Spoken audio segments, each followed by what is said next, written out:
Hey everyone, welcome back to the channel. I'm Andre and we're going to talk about a quick fix to my quad rack. Oh, and every time I come out here, these planes fly overhead. I'm sorry about the noise, but let's get to this real quick.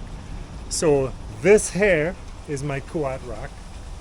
This is probably going on year 3 or 4, I don't remember anymore, but this rack has just worked for us. We ride sometimes every day, maybe twice a day in a week. And we run everything from our 29er bikes to the fat bikes with 27.5 tires, which are actually bigger than the 29ers. So a couple of things do get worn. My last video I explained some of the things we had to change and why. In this video I'm going to show you something. These carriers, they wear out. Nothing wrong, they still work, but we've been beating the crap out of them. So you push the button to pull this up, and something that you should not see is this is a tooth for the ratchet that holds this in place like this, right? So one of the things that we also have noticed is that on this one there's a point when we, oops, see that's slippery, when we're locking at 29er in place, it doesn't feel like it clicks. So I took it apart, took some pictures, and I sent it off to Kuat, and they immediately sent replacements. So that's what's in this box. I got 3 of these. This is number 1. This is the one with the biggest problem, and I'll explain to you why. So first thing we're going to do is, you have one of these, which is this assembly here, and then you have the central piece. And the way these work is, check this out, and the box is full of instructions, you know, we don't read those. Otherwise you just might get something wrong, okay? Okay, so we get the plastic off real quick. Oh, one more piece of plastic. Okay. So on the inside of here is these plastic pieces, okay? And these plastic pieces have this ratchet mechanism. And this ratchet mechanism engages with this tooth, and it stops it from sliding. When you press this trigger, if you look down here, when you press the trigger, you can see that the tooth goes back in and allows you to slide, right? Now see this pin here? This is the pin that holds this mechanism in place. What happens is, over time, as you ratchet up and down, is this pin slides up here and it will cut a groove into this plastic. And that groove allows it to come up too high. So that's what we're going to replace today on this one. This is typically where I have Don's bike, so I don't want this to let go. And to do this job really quickly, you need a single 4mm Allen key. I've got my gloves on because I use a lot of rust repellent, anti-rust products, and grease in here to keep this sliding, especially in winter. You don't want it to freeze, right? So you put the Allen key in. Probably best if I put this down here. Oops. Loosen it up. Okay, I'm going to take this off.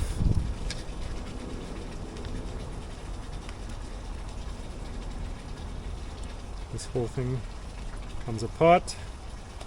You pop this off like this. Put that in the box. And then this slides up. This one should come with it. Good.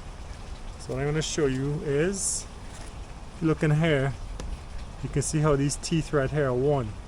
So this mechanism doesn't engage, and it's actually worn down on the front here as well.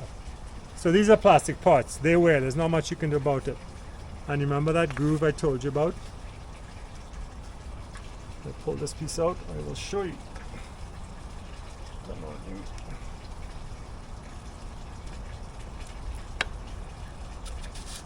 Okay.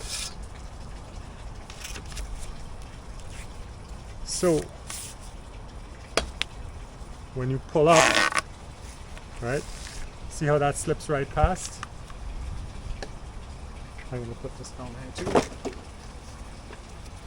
When you look on the inside, there's that groove. That groove is the problem. plastic pieces just slip right up.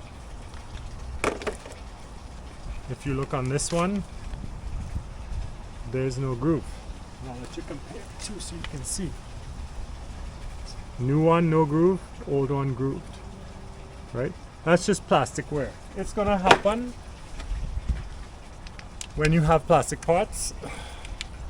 This is gonna happen. There's not much you can do about it. So what you use, you clamp these back together,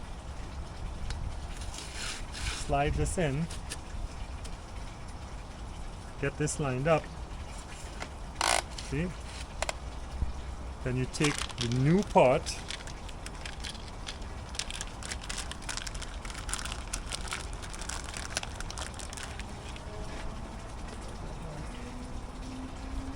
this is a nylon locking nut. So this goes on here like this. It goes in the right side with the groove facing away from you. Take this. Oops, it just fell out. It's on the ground. Okay. So here's the easier to do this. Drop the nylon in from this side. Take the bolt from this side. Take the Allen key.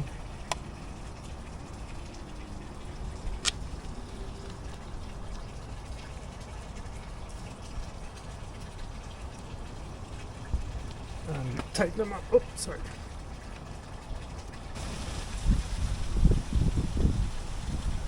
There you go. That's it. Once the bolt catches, you're done. Right? What's important is that little tooth doesn't get exposed. Okay, down, snug, and what you want to do is tighten this up till this front flange closes, like it does on this one. That's it. Open, closed. Done! So, having a third hand sometimes helps, but sometimes it's just easier to do this by yourself.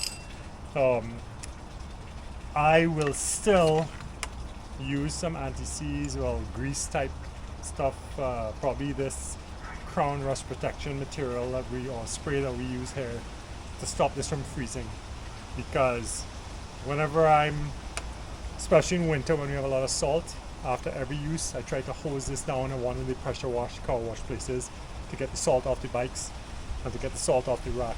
But if you get water in here, you're done, especially when it's minus 10, minus 15. Even if it's minus 2, it'll freeze and you will never get this open or get it closed again, right?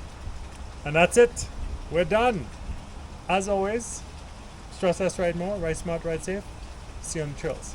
Take care.